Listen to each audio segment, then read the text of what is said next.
Gepleyer Azatlyk Radiosu. Akşamyz hayrly bolsun gaderli dinleyijiler. Şuň 2016-njy ýylyň 17-nji maýy hepdeniň sişenme güni. Habarlar günlügi gepleşigimizde Pragda studiýadan men Sahra alyp barýan. Şuňky programmamyzda Azerbaýjan we Ermenistan Azerbaýjanyň Dağlyk Garabag regionunda okatyşy besetmek we konflikti parahatçylykly çözmek baradaky borçnamalaryny täzelediler. Договорились, и об этом будет сказано в совместном заявлении 3 стран-сопредседателей. Brüsselde Ýewropa Birleşigi bilen Türkmenistanyň arasynda adam hukuklarynyň ýagdaýy boýunça ýyllyk dialog geçirilýän mahaly adam hukuklaryny gorap çykyş edýän guramalar beýanat täýretdiler. Beýanaty taýýarlan guramalar Ýewropa resmiýetlerine ýüzlenip, beýlik meseleleri bilen birlikde özlerini aladylandyrýan ýagdaýlary hem gozgamagy soraýarlar. Gepleşigimizde bu barada taýýarlan raportymyzda eşitdirip, şeýlede Türkmenistanyň günä geçişlikde Kakasynyň azatlygy goý berilmegine garaşan Türk raýaty bilen geçiren söhbetdeşligimizde Türkmenistan hükümeti affolmamamızı dahil eder diye bekledik ve konuyu uluslararası boyuta taşımadık.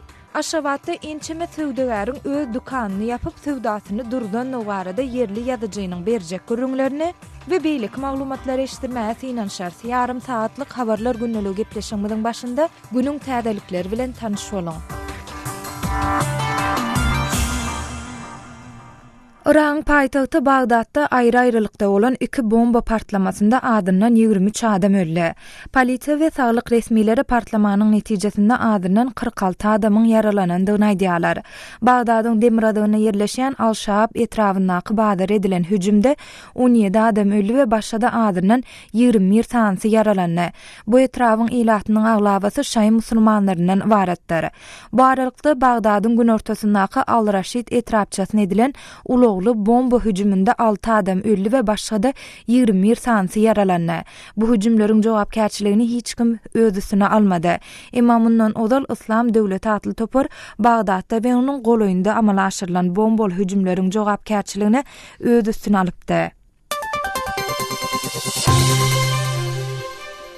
Birleşen Milletler Guramasynyň Howpsuzlyk Geňeşiniň hemişelik 5 agzasy Libyanyň halkara jemgyýeti tarapyndan ikrar edilen hökümetini İslam döwleti atly topara we beýleki ýaragly fraksiýalara garşy görüşmek üçin ýarag bilen üpçün etmek dogrusunda ulalaşdylar. 16-njy maýda Wienada Birleşen Ştatlaryň döwlet sekretary John Kerry we Russiýanyň, Hytaýyň, Britaniýanyň, Fransiýanyň we başga 15 ýurdun ýokary derejeli resmiýetleri Libyanyň premier ministri Fayez al-Sarraj hökümetini ýarag bilen üpçün etjekdigini aýtdylar. Kerry Sarrajyň hökümetini ýarag bilen üpçün etmek baradaky plany ırgy diňagramlyk diýip atlanyrdy. Sarraj Birleşen Milletler Guramasynyň Howpsuzlyk Geňeşiniň tasdiklamak üçin öz hökümetine zerur bolan ýaraglaryň sanawyny düzjekdigini aýtdy. Biz halkara jemgyýetini biziň bilen hyzmatdaşlyk etmäge çağırýar diýip Sarraj duşuň öňýäninde belledi.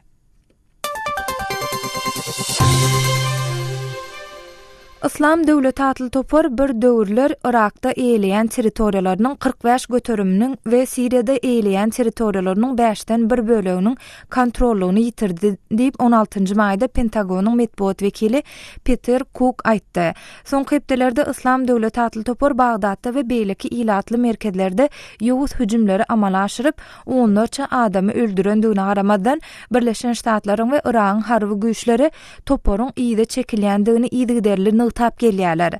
Şeýlede Birleşen Ştatlaryň armiýasy İslam döwleti atly toparyň uly möçberde pul serişdesini we nevit rezerwlerini hem ýitirendigini aýdýar. Şu ýylyň başyndan bäri gurrun edilýän topar Ramadi we Hiet şäherleriniň kontrollugyny ýitirdi. Fransuz prezidenti François Hollande Palestin parahatçylyk gepleşiklerine gaýtadan başlamak maksady bilen geçiriljek halkara konferensiýanyň soňu goýulandygyny aýtdy. Sişenbe güni Hollande 30-njy maýda geçirilmegi planlaşdyrylýan sammitiň Tomuz patlyny çende soňu goýulandygyny, sebäbi oňa Birleşen Ştatlaryň döwlet sekretary John Kerry'niň gatnaşyp bilmejekdigini aýtdy. Hollande bu barada Fransuz daşary işler ministri Jean-Marc Ayrault Israýlyň garşy durmagyna garamadan Paris sammitiniň geçiriljekdigini ma'lum edenden bir gün soň, ýagny 17-nji maýda çykyş etdi. Bu maslahat 20 ýurdun şol sanda Misiriň, Saud Arabistanyň we Ýerdaniýanyň resmiýetlerini bir ýere jemler. Ýöne oňa Israýlyň ýa-da Palestinanyň territoriýasyndan resmiýetler gatnaşmady.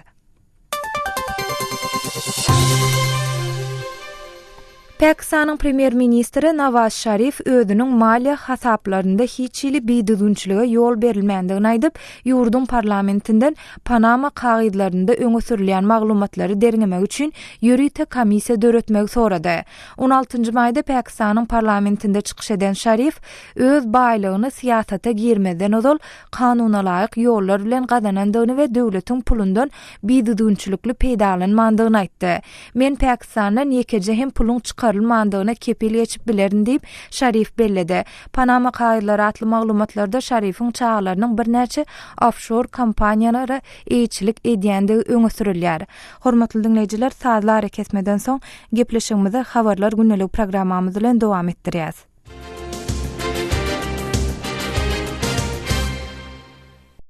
Azerbaýjanyň we Ermenistanyň prezidentleri Azerbaýjanyň Dağlyk Garabag regionunda okatyşy besetmek we konflikti parahatçylykly çözmek baradaky borçnamalaryny täzelediler. Bu barada Germaniýadaky habarçymyz Arat Perwişiň taýýarlan maglumatyny bilelikde dinläliň. Azerbaýjan bilen Ermenistanyň prezidentleri separatistik Dağlyk Garabag regionuna okatyşy besetmek we konflikti parahatçylykly ýollar bilen çözmek baradaky borçnamalaryny täzelediler.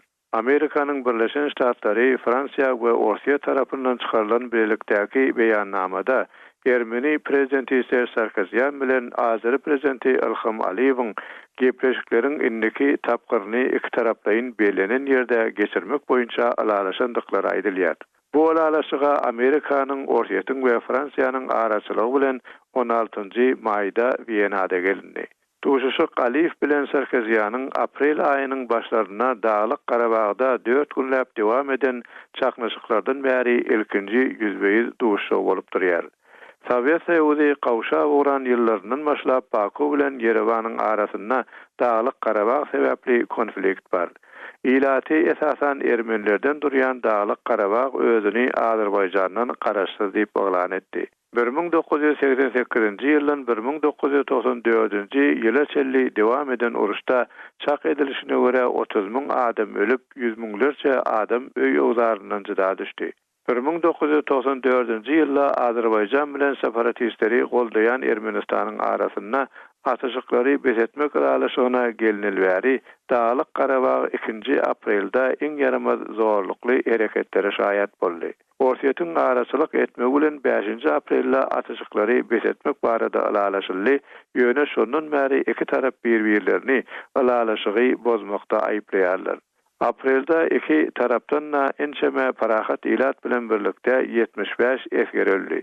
Täzelenen konflikti ýatyrmak maksady bilen Minsk topary diýilýän Orsiýa, Fransiýa we Birleşen Ştatlar iki ýol başçyny Awstriýanyň paýtagtyna çağırdylar.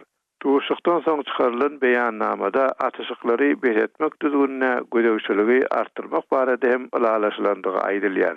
Gödäwçilige jogapkar Ýewropada hawpsuzlyk we hyzmatdaşlyk guramasynyň häzir front liniýasyna diňe 6 syýynçysy bar. Habarçymyz Arat Perwişiň taýýarlan maglumatyny dinlediňiz. Gepleşigimizi Türkmenistana değişli maglumatlarymyz bilen dowam etdirýäs. Şu gün ýagny 17-nji maýda Brüsselde Ýewropa Birleşigi bilen Türkmenistanyň resmiýetleriniň arasynda Türkmenistanda adam hukuklarynyň ýagdaýy boýunça ýyllyk dialog geçirilýär. Bu duşuň öňýände adam hukuklaryny gorap çykyş edýän bir näçe gurama beýanat täýretdi. Onu guramalar Ýewropa Birleşiginiň resmiýetlerine ýüzlenip Türkmenistan bilen geçirilen dialogyň dowamında beýlik meseleler bilen birlikde özlerini aladalandyrýan ýagdaýlary gozulmagy sorulýar.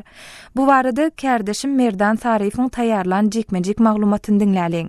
Ýewropa Birleşiginiň Türkmenistan bilen arada adam hukuklary boýunça geçirilen ýyllyk dialogyna gabatlanyp Türkmenistandaky adam hukuklarynyň ýagdaýy dogrusynda beýanat ýaradyldy. Adam hukuklary boýunça Türkmen inisiatiwasynyň we adam hukuklary boýunça halkara hyzmatdaşlyk guramasynyň 17-nji maýda Brüsselde geçen dialogunyň öňü sireti ýaradan bu beýanatynda ýurtdaky adam, jemgyýetçilik we media azatlyklarynyň ýagdaýlary beýan edilýär. Dokumentde Türkmen hökümetiniň ýurtdaky adam hukuklarynyň ýagdaýyny halkara standartlaryna gabat getirmek üçin adam hukuklary boýunça ilkinji milli meýilnamany kabul etmek, adam hukuklary boýunça ombudsmanyň edarasyny döretmek baradaky planlaryny yglan etmek ýaly çäreleri geçirendigi aýdylsa-da, iş yüzünde häzirki güne çelini hiç gil oňoýly özgörüşlikleriň bolmandygy aýratyn bellenip geçilýär. Beýanaty taýýarlan guramalar Ýewropa resmiýetlerine ýüzlenip, Türkmenistan bilen geçirilen dialogyň dowamynda beýleki meseleler bilen birlikde özlerini aladylandyrýan ýagdaýlary hem gozgamagy soraýarlar. Dokumentda notulşýaly Türkmen konstitusiýasynyň täze taslanmasynyň baş kanuny halkara standartlaryna gabat getirmek üçin kabul edilýändigi aýdylsa-da, göz öňünde tutulýan düzedişler Prezident Gurbanuly Berdimuhammedowyň häkimetde ömürlük galmagyna ýol açýar. Türkmenistanda senzura kagaz ýüzünde gadagan bolsa-da, hökümet mediany bir gözükçülüginde saklaýar. Häkimetler raýatlaryň satelit antennalaryny söküp, olaryň daşary ýurt, tele we radio kanallaryny dinlemek mümkinçiliklerini hem çäklendirýär. Internet üpçünçüligi juda gymmat, üstüne de ýurtda ençeme sosial ulgamlar, habar terişleriniň saýtlary petikle bolup galýar. Häkimet daşary ýurt habar terişleri bilen hyzmatdaşlyk saklaýanlary, grajdan aktivistlerini we öz pikirini aýtmaga gaýrat tapýanlary ýygyrlamagy we olary basys etmegini dowam etdirýär. Hasabatda ýanalýan beýlik raýatlar bilen birlikde Azatlyk radiosynyň tutulukdaky habarçysy Sapar Mehmet Nipeskuliýewiň we kanun basyslar derarly habarçylyk işinden çekilmäge mejbur edilen Osman Halliýewiň atlary da agdalyp geçilýär. Adam hukuklary boýunça milli meýilnamada hökümeti degişli bolmadyk guramalar üçin oňoýly şertleriň dörediljektigi aýdylsa-da, hökümetdiň döwletiň gözegçiligindäki guramalary goldap, sözüň dol manysyndaky garaşsyz grajdan jemgyýetçilikleriniň ýurtda hereket edip bilmegi üçin hiç bir tagalla etmeýär. Türkmenistanda müňlerçe adamynyň näresmi gara tanawy girdilip, ýurdun daşyna çykmagy çäklendirilendигine inanylýar. Ýurtda hökümetiň 2017-nji ýylda geçiriljek Aziýa oýunlary üçin görülen taýýarlyklaryň çäginde alyp barýan guruluş işleri sebäpli weýran edilýän öýleriň sany barha artýar. Jaýlary ýykylanlaryň aglawasyna hiç gili kompensasiýa berilmeýär, ýagny ýitirilen emlägiň döwlet tarapyndan bahasy ödülmeýär. Adam hukuklary Ýewropa Birleşigi Türkmenistan dialogy iki tarapyň gatnaşyklaryny düzgünleşdirmek üçin ýola goýuldy. Ýewropa Birleşigi Türkmenistan partnerlik we hyzmatdaşlyk şertnamasyna 1998-nji ýylda gol goýulan bolsa-da, ol Türkmenistandaky adam hukuklary bilen bagly aladalanmalar derarly häzir çelinde tasdiqlananok. Kärdeşim Merdanyň taýýarlan maglumatyny dinlediňiz. Adam hukuklaryny gorap çykyş edýän guramalaryň beýanatynda häkimet daşary ýurt habar terişdeleri bilen hyzmatdaşlyk saklaýanlary, grajdan aktivistlerini we öz pikirini aýtmaga gaýrat tapýanlary ýygyrlamagy we olary basyş etmegi dowam etdirýär diýilýär. Türkmen häkimetleri tarapyndan basyş edilýändigi aýdylýan şol türkmenistanylaryň arasynda Moskwada ýaşaýan türkmen raýaty Ak Muhammed Baýhanyň hem ady agdalýar. Kardeşim Muhammed Tahir onuň bilen söhbetdeş olup, oňa edilýän basyşlar barada gurrun bermek sorady. Ak Muhammed ağa şu gün Brüsselde adam hukukları boyunça Ýewropa Birleşigi bilen Türkmen wekilleriniň arasynda gepleşik geçirilýär. Bu ýyllyk geçirilýän ýygnaklardan biri. Şol fursatyň çäginde de adam hukuklaryny goraýjy käbir guramalar Türkmen häkimetleri tarapyndan ýygyrlanýan adamlaryň ýagdaýyna ünsü çekip bir hasabat ýeredipdir. Şonda siziň adyňyz hem geçýär. Şu ýanamalar diýilende nähil ýagdaýlar başdan geçirýäňiz? Migrasiýada gezýärm. 2010-njy ýylda Aşgabatyň etegindäki berdengi pasyologyny ýykyp başlanmak häkimet men öýüm ýykdylar. Yaşamany ýerim bolmady. Gapym agdyna duran köpegim alyp öz maşynama minip Türkiýe aşmaly boldum. Türkiýede 2 ýyla golay boldum, emma o taýda Türkiýanyň içki gulluklaryndan adam gelip maňa habar berdi. Siz diýdi, şu taýdan basym gitmeseňiz diýdi, sizi ýygarlaýarlar Türkmenistanyň içki gulluklary diýdi. Siz diýdi, Türkmenistana garşy gurulýan ekeniňiz, opozisiýada dur ekeniňiz diýip men bilen bir tanyş boldy. Men şondan soň kanwat egleni bilmedim. Türkiýeden därik çağlamyň ýanyna Moskwa geldim. Moskwada ýaşap ýörken geçen ýyl ilki bir bize garşy edilen hüjüm boldy. Daşarda köçäň urunyna ondan bir ýerine alyp gorap alyp çykdyk. Soň bir ýokarda 9-njy kat jaýyň üstünden kerpiç döndüler. ikim bilen gezýärkem ondan näme Hudaý sogdy bir edil gapdanmadan açdy 1 metr beýle ýanymda. Ondan meniň sahifamda bir näme tanış adamyň adyndan ýazgy goýdular. Ken häkimetler bilen jedelletme saglygyny ýitirersiň. O Allah'ın günah dip birkaç edip bir näme adamyň adyndan men sahifamda ýazýardylar. Soňam şoğulun ertesen inimi Aşgabatda Türkmenistanyň Milli Howpsuzlyk Ministrliginiň adamlary oturan ýerden işinden alyp gidýärler. Edil akmyra menim şonu sorajaktym. Şu ýanky izarlanmalar diňe siziň bilenim çäkil däl, ýani Türkmenistandaky başga agzalaryňyza hem azar berilýär diýip eşitdik. Iniňiz barada özüňiz gürüň açdyňyz, şol dogry maglumat berýäňiz. Iniňiz we maşgalaňyzdaky beýleki garyndaşlaryňyza nähil täsiri bar şu edilýär diýilen basaşyň. Hawa men şu özümi berde Türkmen häkimetleriniň halka garşy alyp barýan ýa-dogry işlerini tanqidleýänim üçin men aňyrdaky ýaşaýan doganlaryna araret başladylar.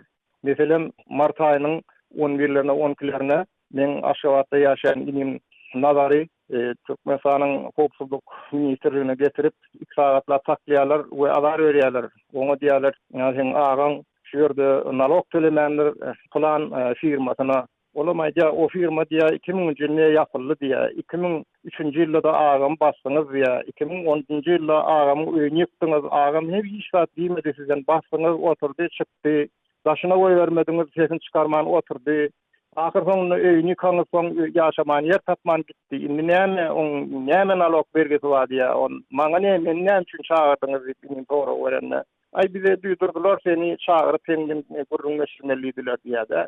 Geçin ýaşaty manasy şol ýeming üstülen maňa bir hüjüm edilýär. Olaryň talaby näme sizden näme isleýärler? Olaryň isleýän nady men şu daşyna gelip ýören ýerinde gurulmalar, şolar barada Türkmenistanyň alparyan fiýazy barada ýazylýan şol sahipalarda Facebook'ta ýa beýlik sahipalarda ýazylýan natlara şolary men reaksiýa bermeler, şolar barada hiç zat ýazmalar Türkmenistan barada diýip olar menden şeýle talap edýär. Talaba şeýle eken, indi siz näme etmekçi? Men şu taýdan şol 2003-nji ýylda ýerlanyp basyldım. O günäsi ýerden günä ýönködüler, hiç adam günä basarýaly günä tapmadylar. 4,5 ýyl sakladylar.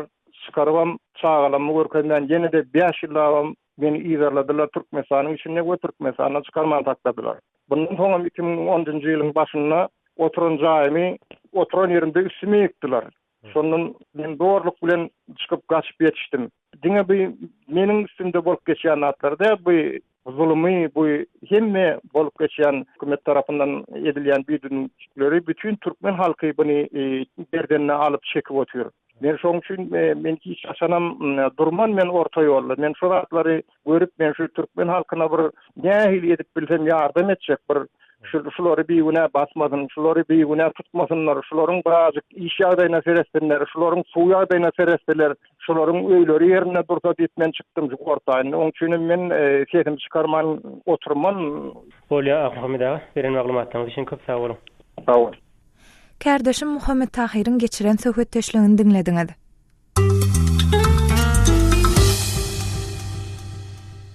Türkmenistanda ýurdun konstitusiýasynyň we magtumuly pragynyň şöhret güni münasibetli tutsawlukdaky 853 adam amnistiýa çykaryldy.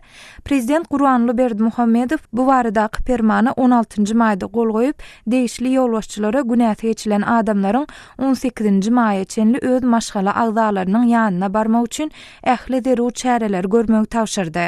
Şol bir wagtda Türkmen medeniýetinde amnistiýa çykarylan adamlaryň şahsiýeti barada anyk maglumat berilmeýär. Kakasy Türkmenistanda tutsawlukda saklanýan Türk raýaty Fatih Sarı günäse geçiljek tutsawlar barada öňünden maşgala agzalaryna habar berilse gowy boljakdygyny aýdýar. Adatlyk radiosu Kakasynyň türkmen türmelerinden boşadylmagyny araşan Fatih Sarı bilen söhbetdeş boldy. Fatih Sarı, ma'lum bolşal Türkmenistanda günä geçişlik elan edildi. Siziň Türkmenistanda tutsawlukda saklanýan kakaňyz Mustafa Sarıdan bir habar barmy? Ýagny ol amnistiýa degişli edilipdirmi?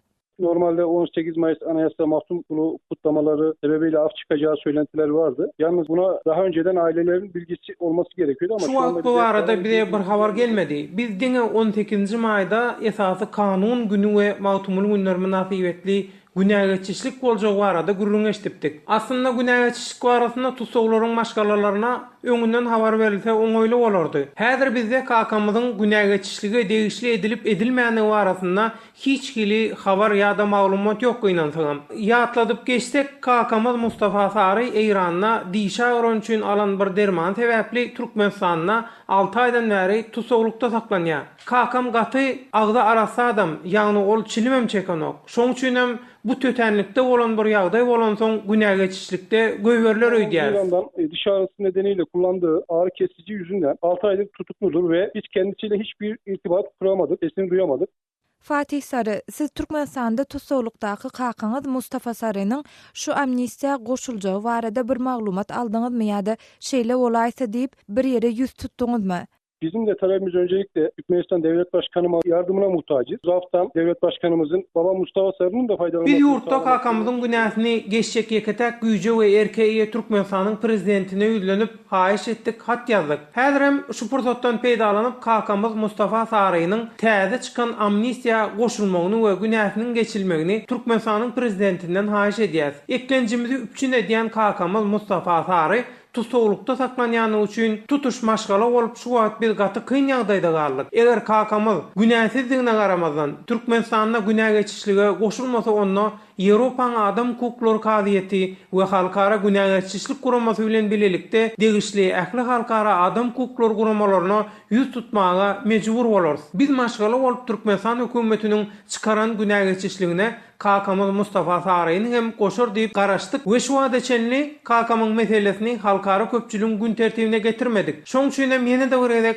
Azatlyk radiosynyň üstünden Türkmenistanyň prezidentinden kakamyň günäsini geçmegine garaşýanlygymyzy aýdýan, ýagny maşgalamyzyň haýyşy şeýle. O zaman Avrupa İnsan Hakları Mahkemesi ve Uluslararası Af Örgütü dahil her yere müracaat etmek zorunda kalacağız. Fatih Sarı, Türkmenistanda tutsaglykdaky kakaňyz Mustafa Sarydan habar alyp bilýäňizmi? Galyberse de kakaňyzyň tutsaglykda saglyk ýagdaýy nähili?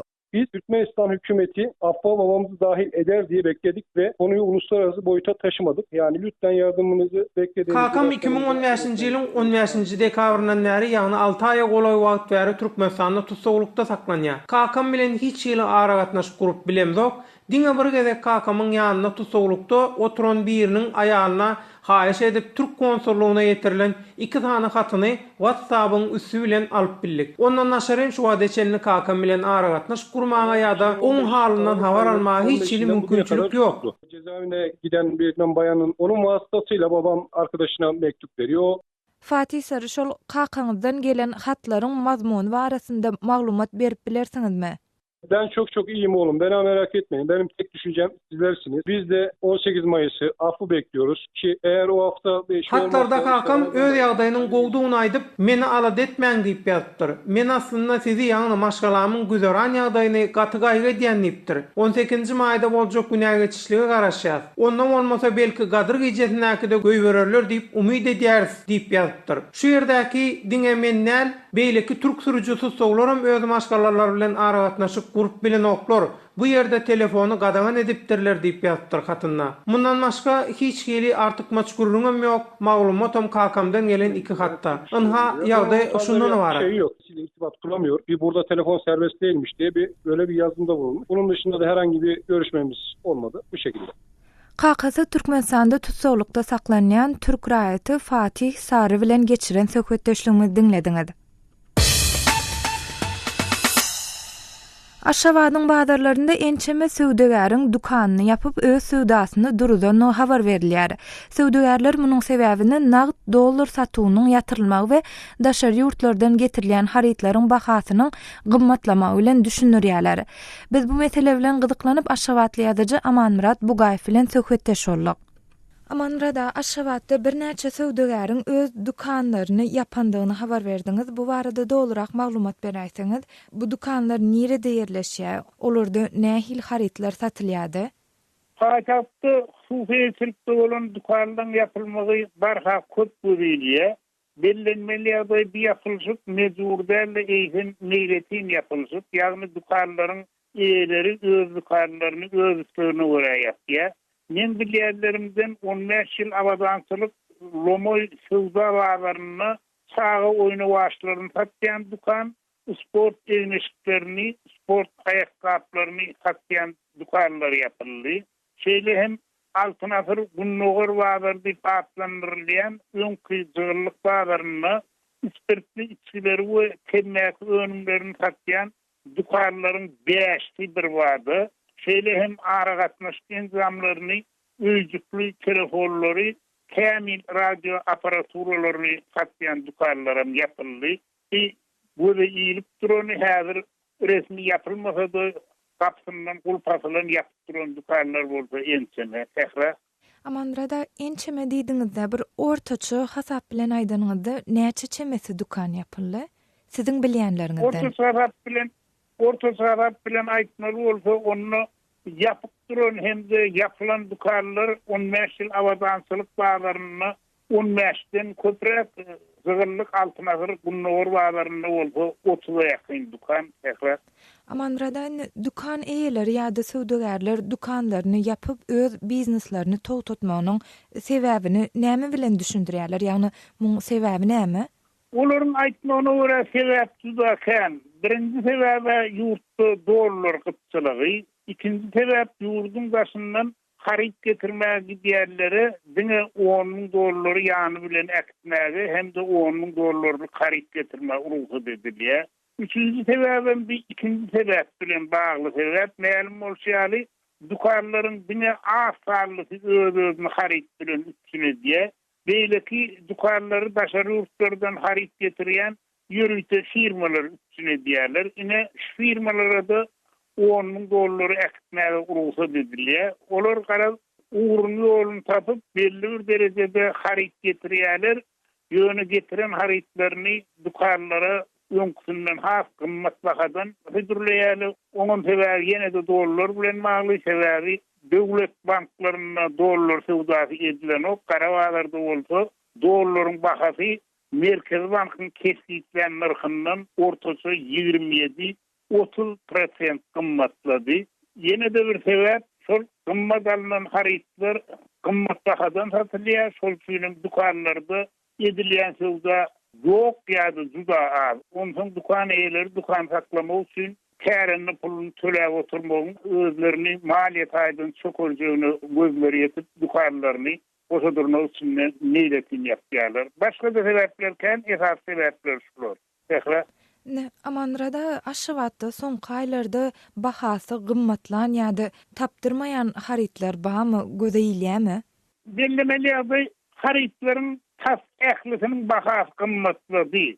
Ony ağır önümler bilen bagly haritlarda da ýene gaýrda da görse bolýar, ýöne esas gymmatlan haritler bir senagat haritler diýilýärler, ýagny ayakkap, eýneşikler haritler öňkünden tas 50% belki ondan hem kalarak gymmatlady. Tapdyrmaýan haritler edil şuun kän şol haritlaryň sanynyň öňüni tomuz eýneşikleri, mahmatadan tikilen sport formalary, çağa oýnawaçlary hem de teknik taýdan kämil radio aparaturalar çekýär. Ine şu haritler gittikçe gytçylyga, gahatçylyga öwrülýär. Ýurdun başyndan getirilen ok, ýurdun özünde de bir haritler öňlerilen ok diýenýärler. Türkmenistanyň özüniň bütün fabrikalarynyň öňlerýän mahmatadan eýneşikleri, alyjylaryň ösençlerini özlerden häzir pes derejede. Aşawatly ýazyjy Amanmurat Bugaýew bilen geçiren söhbetdeşligimizi dinlediňiz. Hormatly dinleýijiler, gepleşigimizde efirden maglumatlaryňyz barada öz pikir araýşlaryňyzy, belliklerinizi biziň bilen paýlaşmak isleseňiz, biziň webpot e-mail belgisi gmail.com e-mail adresimizde haturadan.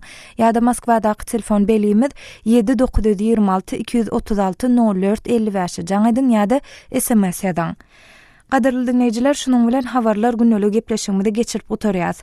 Gepleşigi Pragdaky studiýadan men Sahra alyp bardym. Saatlar kesmeden soň gepleşigimizi ýazgyda dinläp bilersiňiz. Adatlyk radiosynyň tolkunlaryndan aýrylmaň.